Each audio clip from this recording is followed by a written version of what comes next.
नमस्कार, मैं हूं नीलू। बात आज हम करेंगे रतन टाटा की। रतन टाटा के निधन के बाद उनकी करोड़ों की संपत्ति अब किसके पास जाएगी?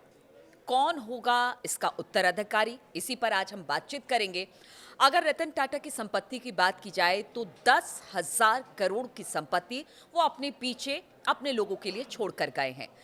और जो संपत्ति है वो उनके परिवार वालों को तो मिलेगी, लेकिन सबसे ज़्यादा चर्चा इस बात की है, आपने देखा होगा सोशल मीडिया पर, रतन टाटा एक डॉगी के साथ अक्सर देखे जाते थे।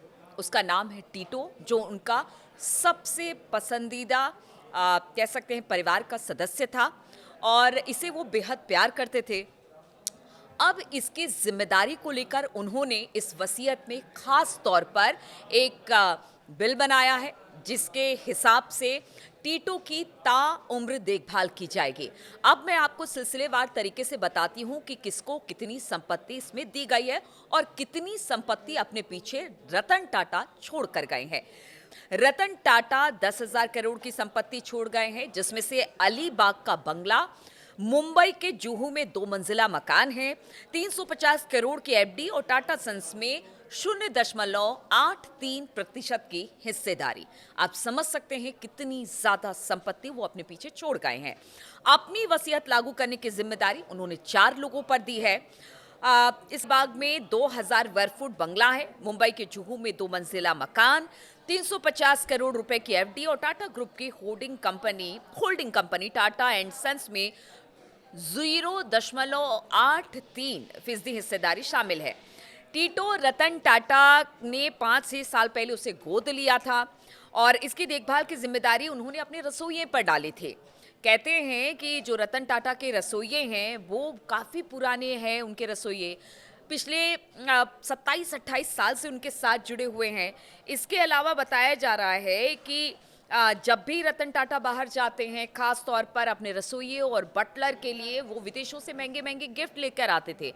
यानी उनके भी वसीयत में होने की बात सामने आ रही है, यानी रतन टाटा ने उनको भी बहुत कुछ दिया है।